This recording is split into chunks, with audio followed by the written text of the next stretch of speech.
का बहुत बहुत स्वागत है इस जन्माष्टमी +2 कार्यक्रम में 2 दिन बाद।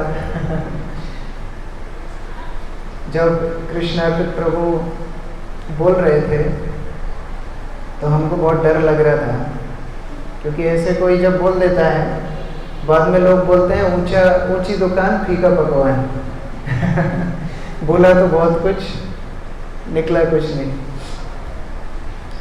सबसे बड़ी बात यह है कि मुझे भी यह गुनाह में ही जन्म लेने का सौभाग्य मिला और गुनाह से ही हमारी भक्ति शुरू हुई। उस समय पर हम कल्पना नहीं कर सकते थे कि एक हॉल लेंगे और इस तरह डेकोरेशन करेंगे और आप लोगों के साथ प्रोग्राम करेंगे। उस समय छुप छुप कर जाते थे। एक तो कोचिंग मिस करनी पड़ती थी, तो कोचिंग पे भी डांट पड़ती थी और घर पे भी डांट पड़ती थी। तो छुप छुप के जाते थे और पीएचई, मेरे पिताजी पीएचई में काम करते थे और पीएचई की कॉलोनी में पीछे मंदिर में प्रोग्राम होते थे। तो उसी में पीछे एक मंदिर था शिव जी का, वहाँ पर हमने पहली बार प्रोग्राम इस्कॉन का अटेंड किया। और यह गुनाह में वास्तविक जो प्रचार शुरू हुआ बहुत पहले से हुआ, लगभग 2002 से। आप सब जानते हैं मोहन श्याम प्रभु, उनके सुपुत्र रूप गौर प्रभु, जिनका लीगल नेम है डॉक्टर राहुल गुप्ता।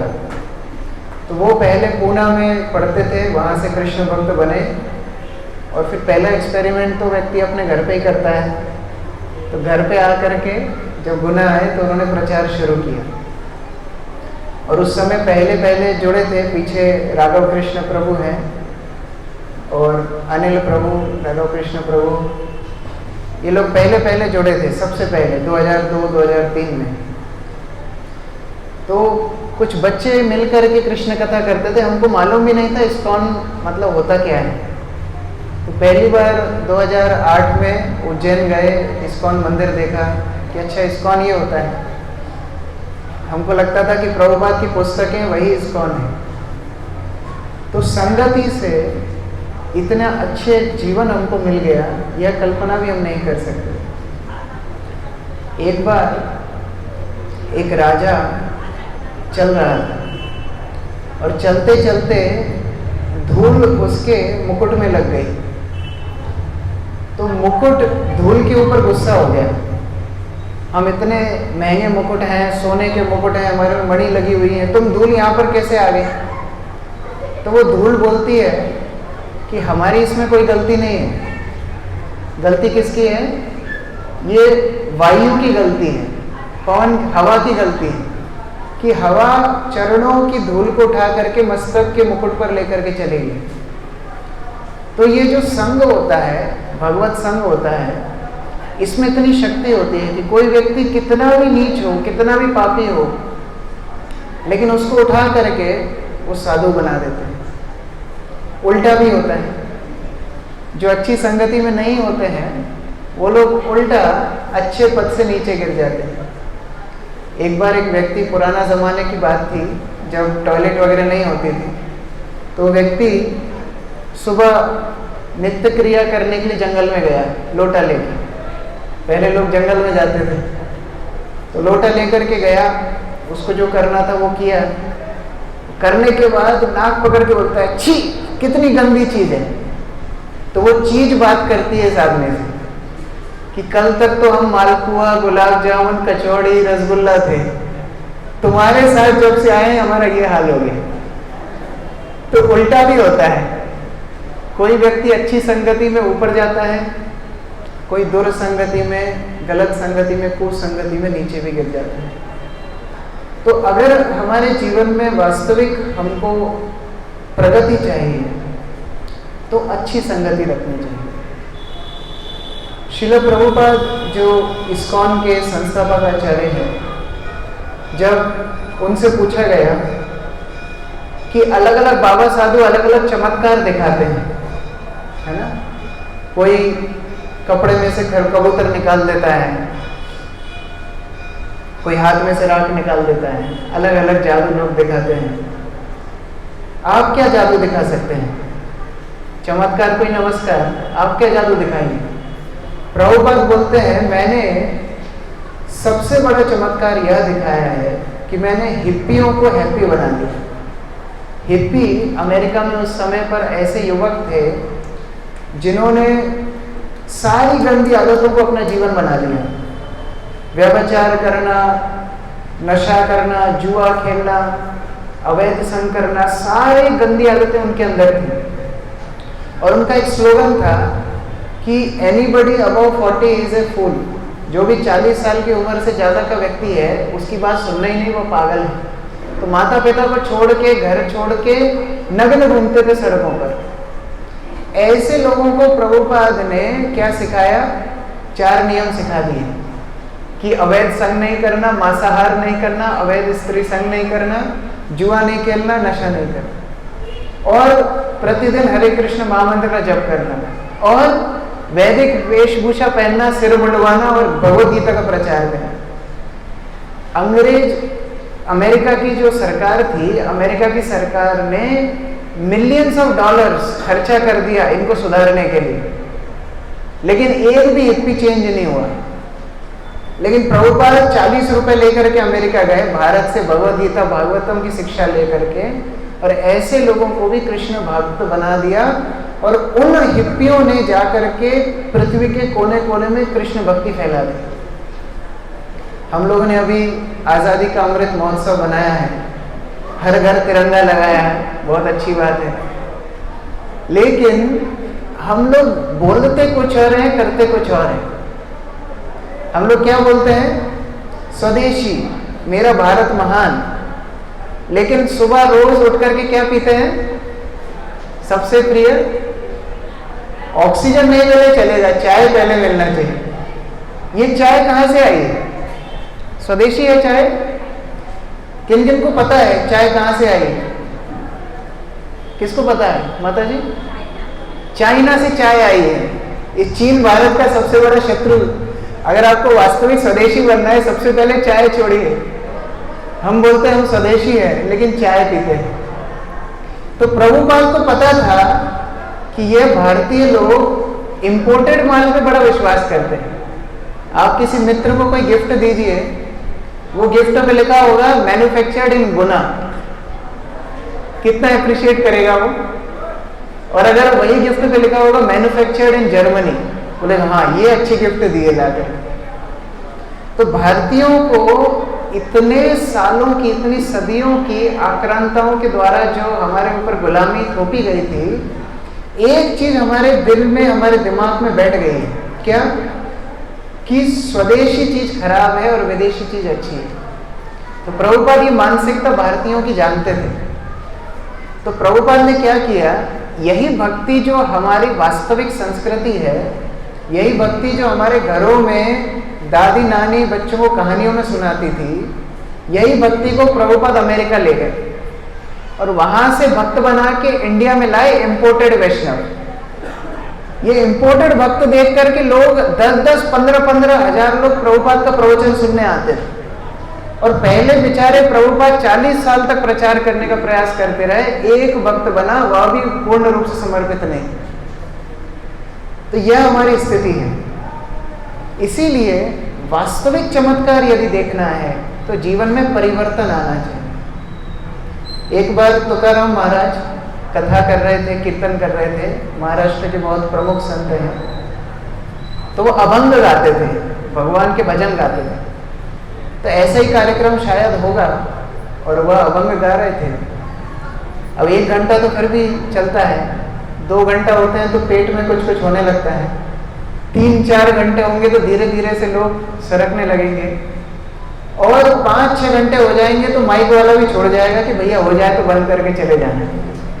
तो तुकाराम महाराज शाम को शुरू किए 4-5 बजे, रात में 11-11:30 बजे भजन पे भजन गाते रहे और आंख बंद के करके गाते थे तो लोग कब सरक गए उनको पता ही नहीं पड़ा। एक व्यक्ति बैठा था, 11:30 बजे खत्म किया, आंख खोली, एक व्यक्ति सामने बैठा। तुकाराम महाराज बड़ा खुश हो गए, अरे वाह यह असली भक्त है, ये कथा सुनता है, ये कीर्तन सुनता है, ये भजन सुनता है। तो उसको बोला वाह तुम्हारे अंदर कितनी भक्ति है, तुमने इतना, बोले बाकी सब ठीक है, जिस दरी पे आप बैठे हो मेरी दरी है, आप जाओ मेरे को दरी दे दो। तो मुश्किल यही है कि सत्संग है लेकिन हम लेना नहीं चाहते। हर व्यक्ति आनंद चाहता है, बस सत्संग में भी आए तो मजा आना चाहिए, कोई बोर ना करे, मनोरंजन चाहते हैं। देखिए सादा खाना पीना, अगर आप रोज दाल और एक सब्जी खाएंगे तो भी आपका जीवन निर्वाह हो जाएगा, लेकिन फिर भी हम रोज नए नए पकवान क्यों बनाते हैं? आनंद चाहिए, है ना। एक बार एक पत्नी ने पति को बोला कि हम आपके लिए आज सांभर बनाएंगे, तो पति ने बोला तुम बना पहले दो, नाम अपन बाद में रख लेंगे, क्योंकि तुम क्या बनाओगे क्या बनेगा पता नहीं।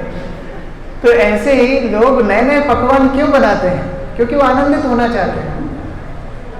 मान लीजिए हमने ये कपड़े पहने हैं, धोती और कुर्ता, ऐसे कपड़े रोज पहन के भी आपका शरीर का निर्वाह हो सकता है, लेकिन फिर भी नए नए कपड़े क्यों हम खरीद के लाते हैं? क्यों इतने सारे बड़े बड़े मॉल्स चल रहे हैं? क्योंकि हम जब सज धज के तैयार हों और कोई बगल वाला व्यक्ति बोल दे कि बहुत अच्छे लग रहे हो, बस वही संतुष्टि है। आनंद प्राप्त करना चाहते हैं। कॉस्मेटिक्स, काला कलूटा बैंगन लूटा, सुना? ऐसा व्यक्ति भी फेयर एंड लवली पोत के जाएगा, क्योंकि उसको अच्छा दिखना है, आनंदित होना है। किसी ने पूछा कि अगर लड़का चेहरा दोहरा हो और लड़की चेहरा दोहराई हो तो अंतर क्या है? तो उत्तर आया कि अगर लड़का चेहरा दोहरा हो इसका मतलब कहीं बाहर जा रहा है, और अगर लड़की चेहरा दोहरी इसका मतलब बाहर से अंदर आ रही है, वो मेकअप धो रही है।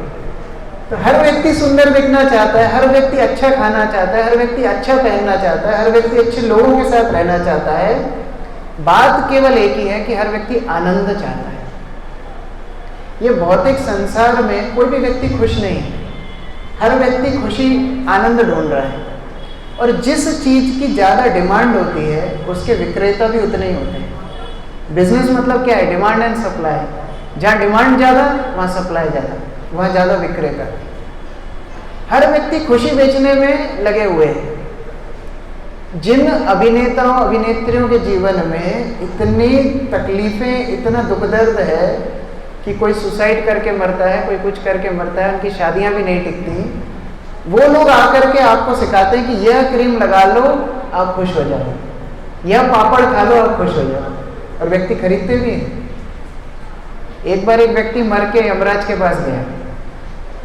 यमराज ने उसको बोला भाई तुमने पाप भी किए हैं पुण्य भी किए हैं, तुमको नर्क भी जाना है, यातना भोगना है, और जब तुम्हारे पाप कट जाएंगे तुम्हें स्वर्ग भी जाना है, तुम्हें अच्छी अच्छी चीजें वहां मिलेंगी, बताओ कहाँ जाओगे? तो व्यक्ति बोलता है थोड़ा एडवर्टीजमेंट दिखाओ, सैंपल दिखाओ दोनों जगह। तो यमराज ने नर्क दिखाया। नर्क में लोग बढ़िया दम मारो दम कर रहे हैं, खुशी से नाच रहे हैं, बढ़िया रेस्टोरेंट है, सब बढ़िया फर्स्ट क्लास, सी बीच पे लोग बढ़िया मजे कर रहे हैं। और यहाँ स्वर्ग दिखाया तो स्वर्ग में लोगों पे कोड़े पड़ रहे हैं, उनको मेहनत करनी पड़ रही है, बड़े परेशान हैं। उसने बोला अरे बचपन से तो मैं यही सुनता था कि स्वर्ग जाना चाहिए, नर्क से बचना चाहिए, लेकिन जिनसे सुना था वो मरे भी कब थे, तुमने देखा भी नहीं था, तो अभी असली देख रहा हूँ। तो बोलता है भैया मुझे तो नर्क भेज दो। यमराज बोलते पक्का? बोले हाँ नर्क जा। अब जैसे ही नर्क में अंदर गया तो लोगों ने खींच के उसकी पिटाई करना शुरू कर दी। तो बोलता अरे ये क्या, बाहर से तो दिख रहा था इतना आनंद। बोला इसी को तो बोलते हैं एडवर्टाइजमेंट, हम ऐसा एडवर्टाइजमेंट करेंगे नहीं तो नर्क में आएगा कौन, सब स्वर्ग में चले जाएंगे। तो एडवर्टाइजमेंट भी उसी चीज का ज्यादा होता है जिसकी डिमांड ज्यादा होती है। तो लोग सब आनंदित होना चाहते हैं लेकिन उनको आनंद नहीं मिल रहा है, और इसीलिए भगवान श्री कृष्ण उस आनंद का एक सैंपल देते हैं कि वास्तविक आनंद है क्या। ये जो भगवान का जन्म होता है, जो लीला होती है, उनका अभिप्राय एक ही है कि कैसे जीवात्माओं को आकर्षित करें उनके धाम में जाने के लिए। हर व्यक्ति एडवर्टाइजमेंट कर रहा है तो भगवान नहीं करेंगे, भगवान भी करेंगे। जब गांव में आर्मी के लोग जाते हैं, सेना के लोग जाते हैं, आपने देखा होगा कि बड़े बड़े कैंप सेना गांव में लगाती है और सुंदर स्टेज सजाती है, और आर्मी के लोग वहाँ पर प्रेजेंटेशन देते हैं, कोई ड्रामा करते हैं, कोई गाता है, कोई अलग अलग अपनी मार्चिंग करते हैं। उसका उद्देश्य क्या होता है? कोई बोल सकता है कि अरे आर्मी है, जाओ सेना, आप सीमा पर जाकर के सुरक्षा करो देश की, आप क्यों यहाँ पर गांव में आकर के नाच गाना कर रहे हो। उनका उद्देश्य होता है कि कैसे गांव के लोग सेना के प्रति आकर्षित हो जाएं और युवक सेना में जुड़ जाएं, यह उनका उद्देश्य होता है।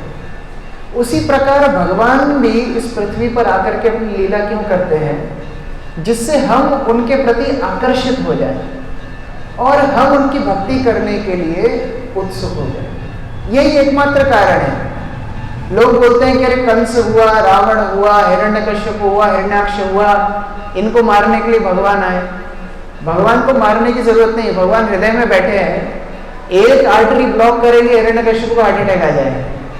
तो भगवान को हिरण्यकश्यप को, रावण को, कंस को मारने के लिए आने की जरूरत नहीं है, वह सेकेंडरी काम है। लेकिन मुख्य कारण है भगवान अपने भक्तों को, जीवात्माओं को आकर्षित करने के लिए आते हैं। और इसीलिए भगवान भगवद गीता में बोलते हैं कि 4 प्रकार के लोग उनकी भक्ति करते हैं। ये 4 प्रकार के लोग भगवान के पास आकर्षित होकर के खींचे चले आते हैं। इसमें पहला है आर्त। आर्त मतलब होता है जो समस्या में पड़ा है, जो दुखी है। लोग इतने परेशान हैं कि दूसरों को भी दुखी कर देते हैं। कई लोग ऐसे होते हैं, उनसे आप मिलो, आप खुद दुखी हो जाओगे। एक साइकेट्रिस्ट ने बड़ा हॉस्पिटल खोला, 3-4 मंजिल का हॉस्पिटल खोला बेचारे ने, मनोचिकित्सक साइकेट्रिस्ट, बहुत स्टाफ रखा, लोन लिया, सब कुछ किया। अब पेशेंट्स आए, बेचारा इतना अच्छा डॉक्टर, दवाई लेते सही हो जाते, तो पेशेंट्स आने कम हो गए। अब एक महिला आई, डॉक्टर बड़ा खुश हुआ, बहुत दिन बाद पेशेंट आए। तो महिला बैठी, महिला को डॉक्टर ने पूछा तुम्हारी समस्या क्या है। बोला मेरी इतनी नेगेटिव थिंकिंग है, मैं इतना नकारात्मक सोचती हूँ कि हर चीज़ में मुझे नकारात्मकता दिखती है। तो डॉक्टर बोला अच्छा कुछ उदाहरण दो। तो महिला बोलती देखो अब आपको ही देख लो, आपने इतना बड़ा हॉस्पिटल खोला, इतना स्टाफ रखा, आपके कोई मरीज नहीं आ रहा, आपका दिवाला निकल गया तो क्या होगा। वो बेचारा साइकेट्रिस्ट डिप्रेशन में आ गया, वो दूसरे साइकेट्रिस्ट के पास गया। तो आर्त मतलब दुनिया तो सारी परेशान है, आर्त ही है ना। इसलिए लोग चाहते हैं कि उनके जीवन में कोई समस्या ना आए, उनके जीवन में समृद्धि बढ़े। कोई भी तकलीफ नहीं चाहता है अपने जीवन में। एक बार लक्ष्मी देवी सब तैयार होके टिप टॉप वैकुंठ से भूलोक की तरफ आ रही थी, और यहाँ शनिदेव भूलोक से स्वर्गलोक की तरफ जा रहे थे, दोनों रास्ते में मिले। अब माताओं की आदत तो होती है पूछने की कि मैं कैसी लग रही हूँ, तो लक्ष्मी ने भी पूछ डाला कि मैं कैसी लग रही हूँ। तो शनिदेव बोले हाँ अच्छी लग रही हूँ, लेकिन हमारे जैसी नहीं लग रही। लक्ष्मी बोले तुम काले कलूटे, शनिदेव कैसे, उनका रंग तो काला है। तो बोले आपकी और हमारी स्पर्धा कैसी। दोनों की लड़ाई होने लगी। शनिदेव बोले नहीं हम ज़्यादा सुंदर हैं, लक्ष्मी बोली नहीं हम ज़्यादा सुंदर हैं। अब दोनों में लड़ाई झगड़ा इतना बढ़ गया, जहाँ लड़ाई झगड़ा ज़्यादा होता है वो नारद मुनि आ जाते। नारद मुनि आ गए। अब लक्ष्मी ने पूछा नारद से कौन ज़्यादा सुंदर लग रहा है। शनिदेव बोले नारद देख लेना, फिर सही उत्तर देना। नारद सोचे अरे क्या मुश्किल है। बोले ठीक है, थोड़ा हम भूलोक से अभी अभी आ रहे हैं, भूलोक में क्या फैशन शो होता है, लोग चल के दिखाते हैं, तो आप थोड़ा चल के दिखाओ तो हम बताएंगे कौन ज़्यादा सुंदर है। ठीक है भाई। पहले लक्ष्मी जी चली, वापस आई, शनिदेव चले, वापस आए। नारद मुनि बोलते हैं जब लक्ष्मी आप आ रही थी तो बड़ी सुंदर लग रही थी, और शनिदेव आप जब जा रहे थे तो बड़े सुंदर लग रहे। कोई भी व्यक्ति अपने जीवन में कठिनाई चाहता ही नहीं है, दुख चाहता ही नहीं है, किसी प्रकार का कष्ट जीवन में ना हो। तो लोग अलग अलग जगह जाते हैं कष्ट निवारण के लिए, और उन्हीं में से कुछ ऐसे भाग्यशाली लोग होते हैं जो भगवान की शरण में आ जाते हैं, उन्हें बोलते हैं आर्त। जैसे गजेंद्र। गजेंद्र हाथी की कथा आप सबने सुनी है। कैसे ये हाथी जब जल में विहार कर रहा था, एक मगरमच्छ उनका पैर पकड़ लेता है, और ये मगरमच्छ जब पैर पकड़ लेता है तो ये हाथी के परिवार वाले केवल वहाँ रो ही पाते हैं और कुछ नहीं कर पाते, क्योंकि हाथी जमीन का जानवर है और मगरमच्छ पानी का जानवर है। उसकी शक्ति पानी में 100 गुनी ज़्यादा है। तो वो मगरमच्छ उसको खींचता जा रहा है, और वह हाथी उसी आर्त स्थिति में भगवान को पुकारता है एक कमल पुष्प ऊपर करके पुकारता है, हरे कृष्णा कृष्णा कृष्णा हरे हरे, हरे राम राम राम हरे हरे। इस प्रकार जब वो पुकारता है तो भगवान तुरंत आकर के हाथी का उद्धार कर देते हैं। तो आर्त व्यक्ति जब भगवान की शरण में आता है तो भगवान उसको केवल भौतिक दुख दर्द से ही नहीं निकालते, लेकिन उसको आध्यात्मिक जगत में ले जाते हैं। जैसे एक सुंदर कहानी भागवत के 10वें स्कंद में आती है। एक गाय थी, वो गाय गर्भवती थी। ध्यान से सुनना, मैं प्रश्न पूछूंगा इस कहानी के। गर्भवती गाय एकादशी का व्रत करती है। अब हमारी जैसी एकादशी नहीं कि 6 बार खा रहे हैं बढ़िया पकवान, ऐसी एकादशी नहीं, निर्जल एकादशी गाय कर रही है, गर्भवती। और द्वादशी के दिन उस गाय ने एक बछड़े को जन्म दिया। ठीक है, अब जैसे ही जन्म दिया तो प्यासी तो थी और बछड़े को जन्म देने के कारण और थक गई थी, तो प्यास के कारण उसकी स्थिति खराब हो रही थी। तो जन्म देते से ही वह गाय तालाब के पास गई पानी पीने के लिए। ठीक है, अब तालाब के पास कौन बैठा रहता है शिकार करने के लिए? शेर। तो शेर ने आक्रमण किया उस गाय के ऊपर। गाय बोलती रुकिए, हमने अभी अभी एक शिशु को जन्म दिया है, हमको कम से कम उनको प्रथम दूध पिला के आ जाने दीजिए, फिर हम आपका आहार बन जाएंगे। ठीक है, द्वापर युग की गाय थी, द्वापर युग का शेर था, इसलिए मान भी गया। नहीं तो अभी आप दुकानों में जाए, वहां क्या लिखा रहता है? उधार मान के शर्मिंदा ना करें, क्योंकि पता ही लौट के आने वाला नहीं है। तो शेर को भी इतना विश्वास था, गाय के ऊपर विश्वास कर लिया, ठीक है आप अपने बछड़े को पहला दूध पिला के आ जाइए, हम प्रतीक्षा कर रहे हैं। गाय बेचारी आई, अपने बछड़े को दूध पिलाया, गाय रो रही थी। बछड़ा पूछता है माता माता आप क्यों रो रही हो? पूरी कहानी बछड़े को सुने, ये भागवत में है 10th कैंटो। तो बछड़ा और गाय दोनों लड़ने लगे। बछड़ा बोलता है कि हम तो बच्चे हैं, हमारा जीवन तो हमारे जीवन में हमें कुछ जिम्मेदारी नहीं है, शेर हमको खा जाएगा तो कोई दिक्कत नहीं है, लेकिन आप यदि जीवित रहेंगी तो हमारे जैसे बहुत सारे बछड़ों को जन्म दे सकती है, तो आप मत जाइए, हमको जाने दीजिए। ये दोनों लड़ने लगे कौन शेर के पास जाएगा। इतने में जो ग्वाला इन दोनों की रक्षा करता था वह ग्वाला आ गया। वो ग्वाला बोलता है कि हमारी जिम्मेदारी आप हो, तो आप दोनों नहीं जाएंगे, हम जाएंगे।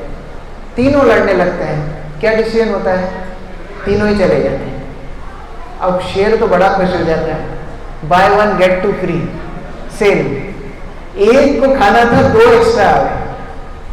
तीनों एक दूसरे के लिए प्रार्थना कर रहे हैं। गाय प्रार्थना कर रही है कि शेर बछड़े को और ग्वाले को छोड़ दे। ग्वाला प्रार्थना कर रहा है कि गाय और बछड़े को शेर छोड़ दे। गाय प्रार्थना कर रही है बछड़े और ग्वाले को छोड़। तीनों एक दूसरे की प्रार्थना कर रहे हैं। अब बताइए भगवान किसकी प्रार्थना सुनेंगे? किसकी सुनना चाहिए? कौन कौन बोलते हैं गाय की प्रार्थना सुननी चाहिए? गाय को खा ले, बछड़ा और ग्वाला बच जाए। कौन कौन बोलते हैं बछड़े की प्रार्थना सुननी चाहिए? हाथ खड़ा कीजिए। अच्छा, कुछ वोट इधर भी है। तीसरा, कौन कौन सुनते ग्वाले की प्रार्थना सुन ले, ग्वाला को खा ले, गाय और बछड़ा बच जाए? हाथ खड़ा कीजिए। एक आध वोट उधर भी पड़ा। और बाकी लोग हम सोचते नहीं है, वैसे ही बारिश पड़ रही है, ज्यादा बात सोचने के लगा। अच्छा, शेर का क्या दुख है? शेर की क्या गलती है? शेर को जो शरीर मिला है वो तो भगवान ने दिया है ना, तो शेर ने तो अपना शिकार किया था। अब मान लो उसको नहीं खाएंगे तो वो शेर का क्या होगा? तो किसको बचाएंगे भगवान? शेर को, गाय को, बछड़े को कि ग्वाले को? हाँ, ये तो सिंपल आंसर है ही। चारों को ही भगवान ने बचा लिया। भगवान कृष्ण तुरंत वहां पर प्रकट हो गए और कृष्ण को देखने से इन चारों को अपना पिछला जन्म याद आ गया। पिछले जन्म में क्या हुआ था? स्वर्ग में 2 गंधर्व नाच रहे थे। इनके नाम बड़े याद रखने में आसान है। एक का नाम है हूहू, एक का नाम है हाहा। ये दोनों गंधर्व नाच रहे हैं। अब नाचते नाचते उसी सभा में देवल ऋषि और नारद ऋषि आए। जैसे ही वो स्वर्ग में अंदर आए तो सब लोगों ने उनको सम्मान किया, लेकिन ये हाहा और हूहू दोनों नाचते ही रहे। तो देवल ऋषि को बड़ा गुस्सा आया कि तुम लोग नाच रहे हो, सम्मान नहीं करते हो, जाओ पृथ्वी पे जाके मृत लोक में मृत व्यक्ति बन जाओ। अब दोनों को बड़ा दुख हुआ। उन्होंने बोला कि देखो आप तो त्रिकालज्ञ है, थोड़ा पीछे रिवाइंड कीजिए और देखिए हमने मन में आपको प्रणाम किया था, हम नाच रहे थे तो नाचते नाचते मन में हमने प्रणाम किया था। देवल ऋषि ने कैसेट पीछे करी, देखी, ठीक है मन में तो प्रणाम किया था, गलती तो नहीं है, अब क्या करें, श्राप तो दे दिया।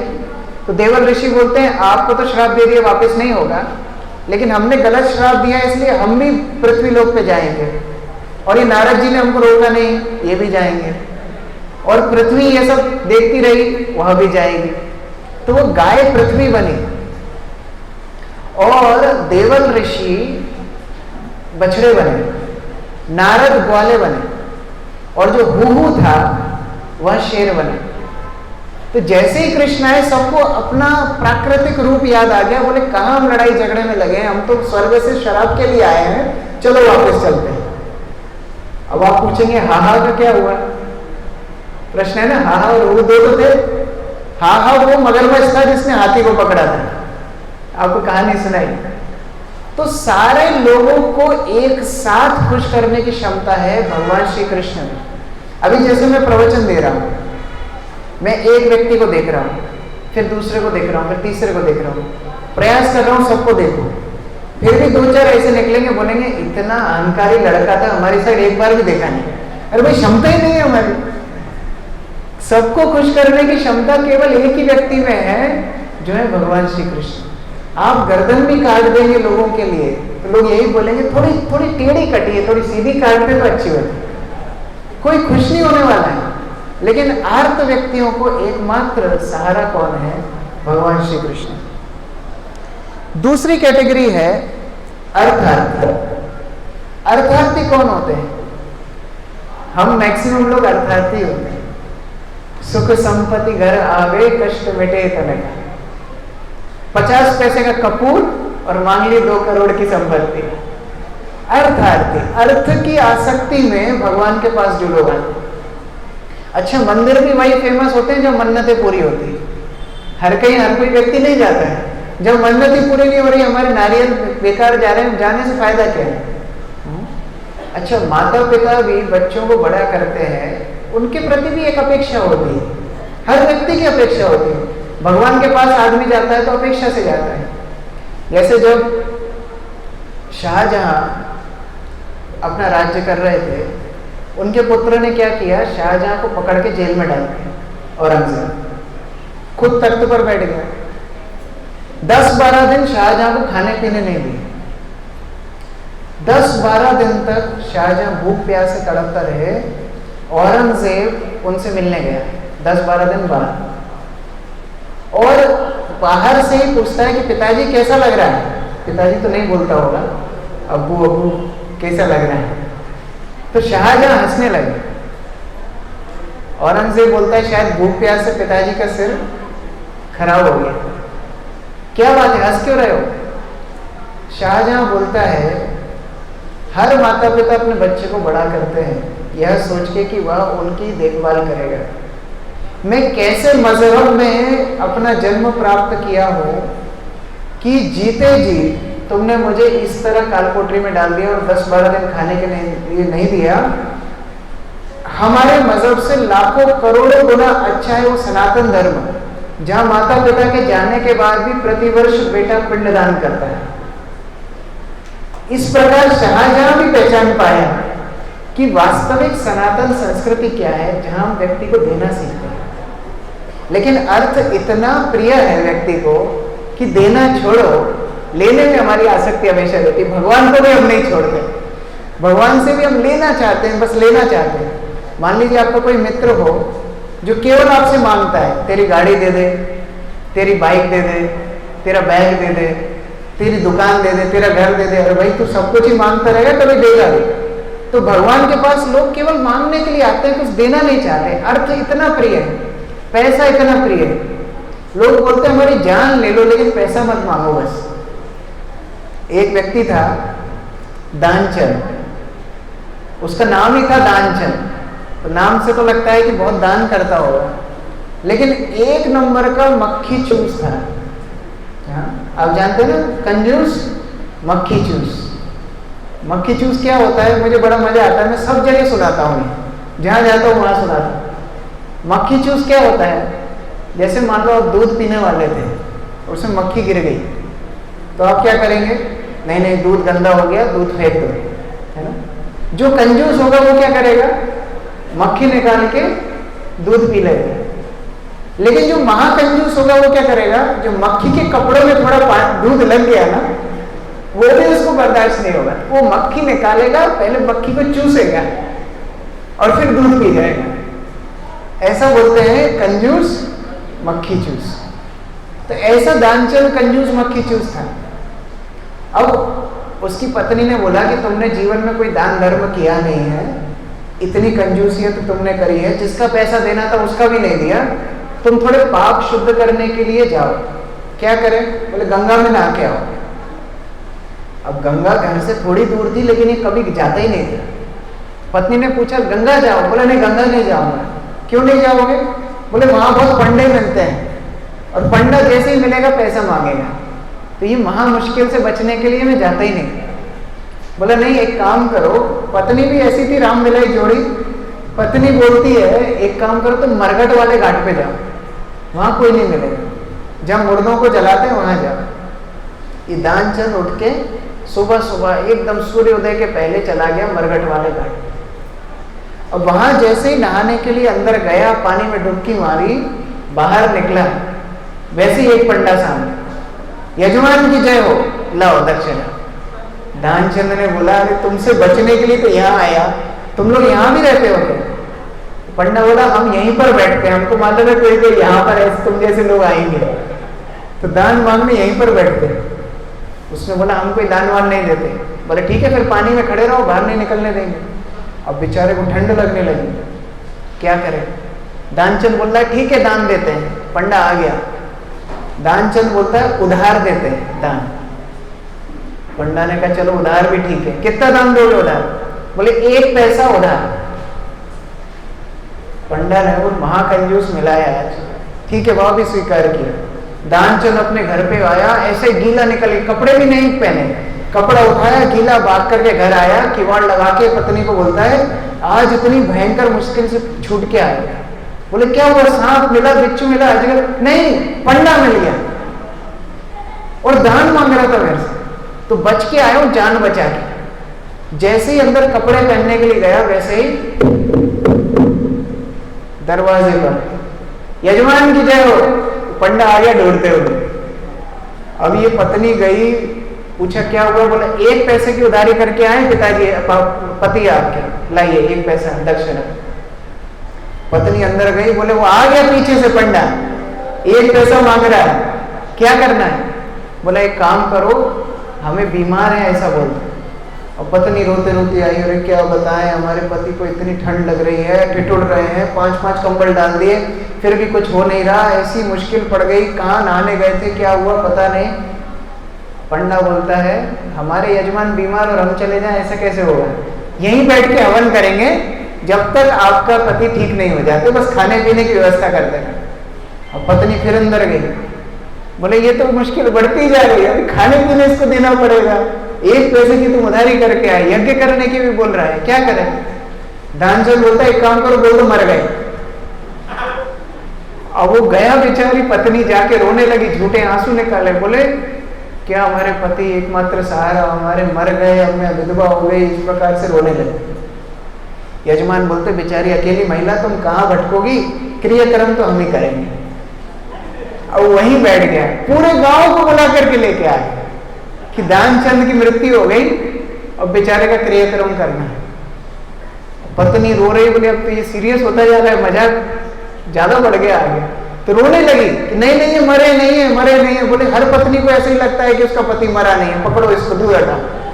और ये दानचंद इतना कंजूस कि सांस रोक के पड़ा था, लोगों ने अर्थी पर बांध दिया और ले जाने लगे, तो भी हिल नहीं रहा। पत्नी तो उचक पड़ रही और लोग उसको पकड़ रहे, यहाँ पूरे अर्थी ले जा करके लोग मरघट के घाट पर ले गए, चिता पर रख दिया, जलाने के लिए तैयार हो गए। अब पंडा ने बोला देखो हमारा यजमान है, थोड़ा मुक्ति मंत्र हम कान में बोल देते हैं।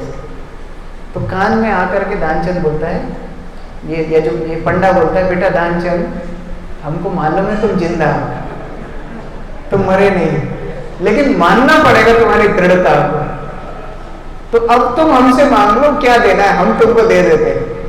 तो दान चल एक आंख खोल के बोलता, भाई मुझे 1 पैसे की उधारी वो माफ कर दे, बाकी मैं दे दूंगा।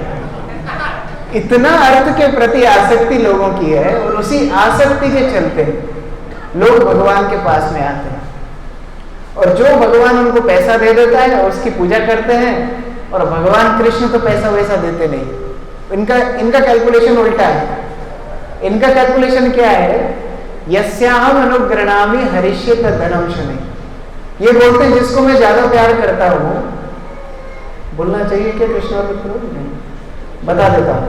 भगवान बोलते हैं जिसको मैं ज्यादा प्यार करता हूं उसका सब कुछ छीन लेता, उसको एकदम कंगाल बना देता, जिससे उसके जीवन में और कुछ बचे ही ना, केवल कृष्ण भक्ति ही बचे। लेकिन इसका अर्थ यह नहीं है कि कृष्ण भक्त सारे कंगाल होते हैं। भगवान भोग करने की वासनाओं को हर लेते हैं, उसके पास सब कुछ होगा, लेकिन उसकी इच्छा भोग में नहीं होगी, भक्ति में होगी। जैसे ध्रुव महाराज, ध्रुव महाराज अर्थार्थी थे, अर्थ की इच्छा से सौतेली माता ने बोला कि हमारे पति की गोदी में यदि बैठना है तो आपको देह त्याग करके मेरी गोद से जन्म लेना पड़ेगा। तो उस स्थिति में ध्रुव जंगल में जाते हैं, और किस अपेक्षा से जाते हैं कि मैं अपने पिता नहीं, दादाजी नहीं, ब्रह्मा नहीं, ब्रह्मा से बड़ा राज्य प्राप्त करके आऊंगा। और किसकी आराधना करते हैं? नारायण की आराधना करते हैं। 6 महीने के अंदर भगवान कृष्ण उनको दर्शन देते हैं। लोग बोलते हैं ना, भाग्य से भक्ति मिलती है। आप बुलाने जाओ, कार्ड देने जाओ कि जन्माष्टमी प्रोग्राम में अग्रवाल धर्मशाला में आना है, लोग बोलेंगे हाँ भगवान बुलाएंगे तो जाएंगे, भाग्य में होगा तो जाएंगे, जैसे भगवान उनको व्हाट्सएप भेजेंगे तब वो आएंगे। भाग्य से भक्ति नहीं मिलती है, भाग्य से कर्मफल मिलते हैं। जो आप जीवन में भोग रहे हैं ना, वह भाग्य है। चेष्टा से भक्ति मिलती है।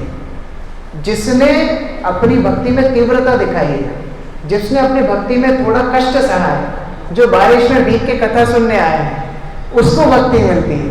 हर किसी हरे गहरे भक्त गहरे को भक्ति नहीं मिलती।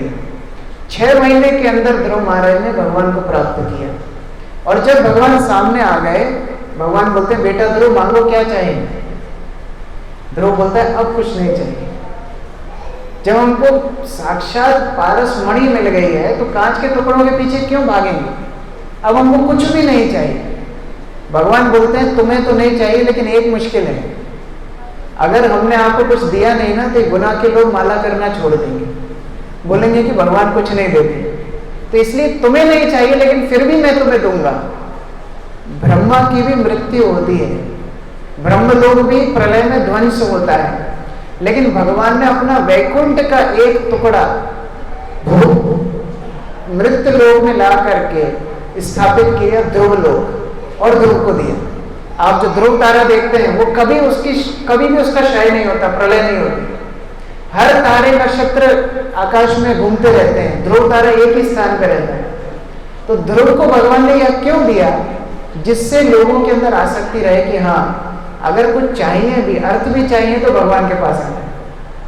तीसरी कैटेगरी है जिज्ञासु। जिज्ञासु लोग भी भगवान की भक्ति में आते हैं। अरे YouTube पे तो देखा था इस्कॉन करोड़ों रुपए विदेश भेजता है, चलो जाके देखता हूँ इस्कॉन में होता क्या है। जिज्ञासा के वजह आदमी इस्कॉन प्रोग्राम में आ जाता है, भक्ति में आ जाता है, बस फिर वो भी भक्त बन जाता है। हमारा तो ओपन चैलेंज है, जिसको भी इस्कॉन के ऊपर डाउट है हमारे साथ उज्जैन चलिए, 3-4 दिन रह के आइए, आप भी आकर के भगवद गीता बांटना शुरू कर दीजिए। और लोग तो यही बोलते हैं, ये लोग ना इतनी खिचड़ी में कुछ मिलाते हैं। 2 चीजें हो जाती हैं, एक तो बाल उड़ जाते हैं, और दूसरा वो व्यक्ति भी गीता बांटता दिखता है। कुछ तो मिलाते हैं, हम मिलाते हैं। क्या मिलाते हैं? भगवान की कृपा उसमें मिल जाती है। भगवान की कृपा जब तक व्यक्ति पर नहीं है, वो ना खुद भक्ति कर सकता, ना दूसरों को भक्ति करा सकता है। ये भगवान की कृपा से ही हम भक्ति कर पाते हैं। तो जिज्ञासा के वश में आदमी आता है, भक्त बन जाता है। और लास्ट है ज्ञानी। ज्ञानी व्यक्ति यह समझ जाता है कि भौतिक जीवन में कुछ आनंद नहीं, वह ये शरीर नहीं, वो आत्मा है। पर ऐसा व्यक्ति भगवान के पास आकर के अपने आप को शरणागत हो जाता है।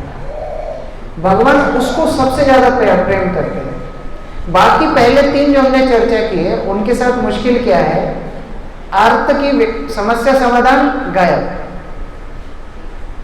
अर्थार्थी को पैसा धन मिल गया गायब। इसलिए इस्कॉन में आया राम गया राम बहुत होते हैं। लोग आते हैं, चीजें जो चाहिए वो मिल जाती है, फिर गायब हो जाती है। जिज्ञासा किसी की पूर्ण हो गई, गायब। लेकिन ज्ञानी कभी छोड़ के नहीं जाता। इसलिए भगवान बोलते हैं ज्ञानी मुझे सबसे ज्यादा प्रिय है। आप जैसी भावना से भगवान के पास जाएंगे, भगवान वैसे ही आपके लिए बन जाएंगे। आप सोचेंगे नहीं ये तो मूर्ति है, तो भगवान आपके लिए हमेशा मूर्ति रहेंगे। आप सोचेंगे नहीं ये भगवान साक्षात है, तो भगवान आपके लिए साक्षात भगवान बन जाएंगे। लोग हम लोग उज्जैन में देखते हैं, मंदिर के सामने से निकलते हैं और रुकते नहीं हैं, गाड़ी से उतरते नहीं, गाड़ी का कांच भी नीचे नहीं उतारते, एक हॉर्न देके चले जाए, पीप पीप करेंगे, मंदिर से सामने से निकल जाए। आपने देखा विश्व में कितनी गाड़ियां, उनको लगता है यही हमारी भक्ति है। तो ये जब मरेंगे ना ये लोग, और जब यमराज के पास जाएंगे नरक में और यातनाएं भोगेंगे, तो राधा कृष्ण भी गाड़ी में बैठ के आएंगे और गाड़ी से वहां जब निकलेंगे ये चिल्लाएगा बचाओ बचाओ, तो भगवान भी पीप पीप करके निकल जाएंगे। ये यथामाम प्रपद्यते, जैसा आप भगवान के प्रति भाव रखेंगे भगवान आपके लिए वैसे ही बन जाएंगे। यदि आप भगवान को अपने जीवन में प्राथमिकता देंगे तो भगवान भी आपके लिए प्राथमिकता देंगे। कौरवों और पांडवों के युद्ध में पांडवों ने कृष्ण को प्राथमिकता दी। जिसकी एक पत्नी है वह भी थोड़ा विचार करके देखो, पत्नी को छोड़ के कितने दिन तक जा सकते हैं। हाँ, एक बार एक पुरुषों की सभा हुई, पुरुषों की सभा में सारे पुरुष खड़े थे, अनाउंसमेंट हुई माइक पे, कौन कौन अपनी पत्नी से डरता है लेफ्ट साइड आ जाए, कौन कौन अपनी पत्नी से नहीं डरता है राइट साइड चले जाए। सारे लोग लेफ्ट साइड खड़े, एक व्यक्ति राइट साइड खड़े। उसको मंच पे बुलाया, माला वाला पहनाई, सम्मान दिया गया। अरे आपने बड़ी हिम्मत का काम करा कि आपने खुले में बोल दिया कि आप अपनी पत्नी से नहीं डरते। बोले बाकी सब तो ठीक है, मेरी पत्नी ने बोला भीड़ भाड़ से दूर रहा करो, इसलिए अलग खड़ा। तो जिसकी एक पत्नी है वह व्यक्ति भी कैसे छोड़ के, कृष्ण की 16,108 पत्नियां थी, वह व्यक्ति द्वारका छोड़ के कहां रह रहा था? कौरवों और पांडवों के युद्ध में पांडवों की मदद करने के लिए हस्तिनापुर में, कुरुक्षेत्र में। और इतना ही नहीं, जब पांडव जीत गए उसके बाद भी सब कुछ सकुशल चले, युधिष्ठिर महाराज का राज्याभिषेक, उनके प्रजा का सब ठीक ठाक सिस्टम जमाना कई महीनों तक रहे। इतना प्रेम भगवान उससे ही करते हैं जिसने कृष्ण को प्राथमिकता दी। हम क्या करते हैं, जैसे थाली में 15-20 आइटम हो और कोई साइड में थोड़ा अचार रख जाए, ऐसी हमारी भक्ति होती है। सब काम दुनिया में करेंगे, थोड़ा सा फिर कभी कभी जन्माष्टमी में हम चले जाते हैं।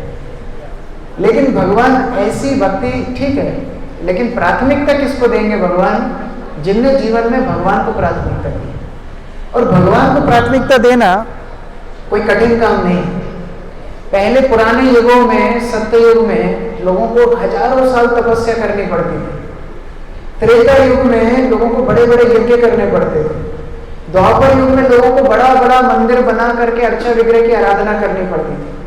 लेकिन कलयुग में बहुत सरल है। कलयुग में केवल भगवान का नाम लेना है। हरे कृष्णा कृष्णा कृष्णा हरे हरे, हरे राम राम राम हरे हरे। जो लोग नहीं बोल रहे हैं उनके लिए बहुत खतरनाक सूचना है। जब हम भगवान का नाम लेते हैं और हाथ खड़े करते हैं तो हमारे सारे पाप उड़ जाते हैं और वह उड़ के उसी के पास जाते हैं जो बोलता नहीं है। ऐसा क्यों है? क्योंकि मान लो बीजेपी की रैली निकल रही है, बीजेपी की रैली में सब लोग बोल रहे हैं जिंदाबाद जिंदाबाद जिंदाबाद, 4-5 लोग ऐसे खड़े हैं। वो कौन सी पार्टी के होंगे? ठीक है, नाम मत लो, बीजेपी के नहीं होंगे कम से कम। तो ऐसे ही भगवान का जब नाम हो रहा है, सब लोग हाथ खड़े करके भगवान का नाम ले रहे हैं, 2-4 लोग ऐसे बैठे हैं, उसका मतलब क्या है? ये सब कंस की पार्टी के लोग हैं, ये भगवान की पार्टी के नहीं। तो एक बार सब लोग हाथ खड़े करके बोलिए, हरे कृष्णा कृष्णा कृष्णा हरे हरे, हरे राम राम राम हरे हरे। ये भगवान के नाम में भगवान वास करते हैं। नाम चिंतामणि कृष्णा चैतन्य रस विग्रह, पूर्ण शुद्ध नित्य मुक्त अभिन्नात्मक नाम नाम। भगवान के नाम में भगवान निवास करते हैं। भगवान के नाम में और भगवान में अंतर नहीं है। लोग बोलते हैं कि पहले कंस आया, हिरण्यकश्यप आया, इतने बड़े बड़े दानव आए, भगवान ने आकर के उनका उद्धार किया। अभी तो लोग हर घर में हिरण्यकश्यप हुए, हर व्यक्ति कंस है, हर व्यक्ति रावण है। तो भगवान का अवतार क्यों नहीं हो रहा है? क्योंकि भगवान अपने नाम के रूप में आ रहे हैं। एक बार सूरदास जी और तुलसीदास जी और सूरदास जी में नोक झोंक में झगड़ा हो गया कि कौन बड़े, राम बड़े कि कृष्ण बड़े। सूरदास जी जन्मांध थे और कृष्ण के भक्त थे, और तुलसीदास जी आप पता है रामचंद्र जी के भक्त थे। दोनों में स्पर्धा हो गई कौन बड़ा है। तो तुलसीदास जी ने बोला एक काम करते हैं, तोल लेते हैं। सूरदास बोले तोलोगे? कैसे तोलोगे? बोले एक तराजू लाएंगे, आप अपने इष्ट देव का नाम लेके एक साइड बैठ जाना, हम अपने इष्ट देव का नाम लेके एक साइड बैठ जाएंगे, जो भारी उसका भगवान बड़ा। अब बेचारे सूरदास देख भी नहीं पाते थे कि तुलसीदास जी वजन कितना है, नहीं तो पहले ही मना कर देते। अब दोनों की जब तय हो गई तो एक साइड सूरदास जी अपने इष्ट देव का नाम लेके बैठ गए, बाल कृष्ण भगवान की जय, बैठ गए। दूसरी साइड तुलसीदास जी अपने इष्ट देव का नाम लेके बैठ गए, सीताराम की जय, बैठ गए। अब जैसे ही तराजू को उठाया गया, कौन सी साइड झुक गया? कौन कौन तुलसीदास जी की साइड है, कौन कौन सूरदास जी की साइड है? किन किन के पास हाथ नहीं है? सबके पास। तो मैच ड्रॉ नहीं हुआ था, तुलसीदास जी जीत गए, सूरदास जी हार गए। अब सूरदास जी को बड़ी गुस्सा आई, गोवर्धन गए, तराटी में बैठ गए बड़े गुस्से से। अब उनके साथ भगवान कृष्ण बाल रूप में वार्तालाप करते, आदान प्रदान करते। तो उस दिन भी आ गए, बाबा बाबा आज क्या सुनाओगे? बोले सुनाना उनाना बंद, भागो यहाँ से। बोले बड़े गुस्से में सूरदास जी। कृष्ण बोलते हैं क्या हुआ? बोले इतना तुमको भजन गाए, 10,000 पद सूरदास जी ने लिखे, इतना भजन गाए, लोगों क्या भिक्षा कर करके माखन मिश्री ला करके तुमको खिलाया, और जब तुम खाते थे तो तानपुरा बजा बजा के तुमको भजन सुनाता तो उंगलियां घिस गई, और हमारी इज्जत की बात आई तो डुबा दिया तुमने, पूरा डुबा दिया। बोले क्यों? बोले तुलसीदास जी ने शर्त रखी, उनका इष्ट देव का नाम लेके वो बैठे, हम तुम्हारा नाम लेके बैठे, हम तो हवा में झूल गए, वो जीत गए। और अभी कंडीशन ऐसी है कि कल से हमको भी राम राम जपना पड़ेगा, क्या करें? कृष्ण बोलते लो बाबा गलती तुम्हारी और हमारे ऊपर मत रहो। क्यों गलती क्यों हमारी? बोले जब तुमने हमारा नाम लिया तो नाम क्या लिया? बाल कृष्ण की जय। अब बाल कृष्ण तुमने पहले ही छोटा कर दिया, बच्चे में कितना वजन होता है। और दूसरी बात, एक साइड 3 आदमी बैठे हैं, एक साइड 2 आदमी बैठे हैं, तो कौन सा पर्दा भारी होगा? बोले क्यों? तुमने बोला बाल कृष्ण की जय, हमको अकेले को बैठाया, और वो बोले सीताराम की जय, तो वो तो सीता और राम दोनों को बैठा लिया, तो उनको तो जीतना ही था, दोबारा से जाओ। अब सूरदास जी बड़ी छाती फुला के आ गए। तुलसीदास जी बड़े लिख रहे थे, उनको बोला उठो, ले क्या हो गया? दोबारा से तराजू ला, ले क्या बात है? बोले अब दोबारा से नपती होगी, जो जीतेगा उसी का इष्ट देव मान। तुलसीदास जी हंस के उनको गले से लगाते, बोले जिसने तेरे को सिखा के भेजा है ना, मैं सब समझ रहा हूँ, भगवान के नाम में भगवान है। तो अगर हम प्रतिदिन इस हरे कृष्ण महामंत्र का जप करें तो एक दिन जन्माष्टमी क्यों, प्रतिदिन भगवान हमारे हृदय में स्फुरित होंगे, प्रतिदिन भगवान का सानिध्य हम प्राप्त कर पाएंगे। भगवान दूर नहीं है, भक्ति कठिन नहीं है, हमारा भौतिक जीवन कठिन है। जैसा कि हम चर्चा कर रहे थे, आप कितना भी भौतिक जीवन में कीजिए, किसी को आप संतुष्ट नहीं कर पाएंगे, लेकिन भक्ति सरल है। भगवान बोलते हैं पत्रम पुष्पम फलम तोयम यो में भक्त्या प्रेक्षते। कोई अगर थोड़ा सा फल चढ़ा दे कोई थोड़ा सा अगर पत्र चढ़ा दे, तुलसी पत्र चढ़ा दे, कोई पुष्प चढ़ा दे, और किसी के पास कुछ नहीं तो थोड़ा सा जल चढ़ा दे, मैं उसमें ही खुश हो जाता हूँ। भक्ति करना कितना सरल है। तो कौन कौन नियमित रूप से हरे कृष्ण महामंत्र का जप करेंगे? हाथ खड़ा कीजिए। कौन कौन नियमित रूप से एक माला कम से कम जप करेंगे? हाथ खड़ा कीजिए। जिनके पास हाथ है वो हाथ खड़ा कीजिए। जो लोग हाथ खड़ा नहीं कर रहे हैं, मुबारक हो आपको। लेकिन जो लोग जन्माष्टमी के इस कार्यक्रम में भगवान के सामने वादा कर रहे हैं, भगवान आपको शक्ति देंगे अपना नाम लेने के लिए। अल्प भाग्य लोग भगवान की भक्ति नहीं कर पाते, स्वल्प भाग्य के लोग भगवान की भक्ति नहीं कर पाते। तो आप लोगों से निवेदन है कि अगर वास्तविक भाग्यशाली बनना है तो नियमित रूप से भगवान का नाम लीजिए। और कोई जटिल नाम नहीं है, हिम क्लीम कुछ नहीं है, सरल मंत्र है, हरे कृष्ण कृष्ण कृष्ण हरे हरे, हरे राम राम राम हरे हरे। इस महामंत्र का जप कीजिए और भगवत गीता का पाठ करके अपने जीवन को सफल बनाइए। हरे कृष्ण। जगत गुरु श्री प्रभुपाद की, समवेत भक्त वृंद की, श्री श्री राधा मदन मोहन कृष्ण बलराम गौर निताय की, निताय गौर प्रेमानंदे। किसी का कोई प्रश्न है? कोई कुछ बोलना चाहता है? अभी मौका है, बाद में नहीं बोलना है। किसी का कोई प्रश्न?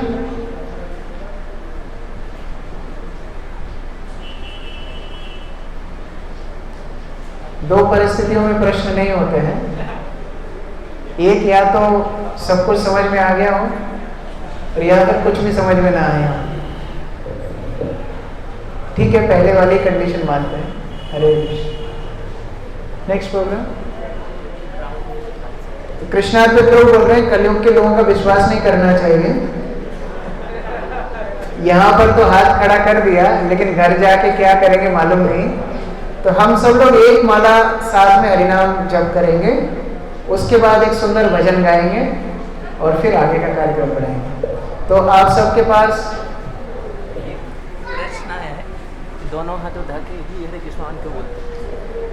एक प्रश्न आया है कि दोनों हाथ उठाकर ही क्यों हरे कृष्ण महामंत्र बोलते हैं? ऐसे करके भी तो बोल सकते हैं। तो आपको पता होगा, द्रौपदी जब कुरुसभा में लाई गई थी चीर हरण के लिए, तो द्रौपदी को अपने पतियों को बड़ा विश्वास था। तो पतियों को पहले पुकारती है, पति तो उठते नहीं। फिर द्रोणाचार्य, कृपाचार्य, भीष्म सबके पास जाकर पुकारती है, कोई भी रक्षा नहीं करता। फिर वह खुद की शक्ति के ऊपर बड़ा उनको अभिमान था, तो अपनी साड़ी अपने हाथों से पकड़ के भगवान को पुकारती है। भगवान आते ही नहीं, दुशासन साड़ी खींच रहा है, अब कितनी देर तक उठाती है? एक हाथ ऊपर करके एक हाथ से पकड़ के भगवान को पुकारती, फिर भी भगवान नहीं आते। तो दोनों हाथ खड़े करके पुकारती है, लेकिन दांत में साड़ी चुभा रखी, दांत में साड़ी दबा रखी, फिर भी भगवान नहीं आते।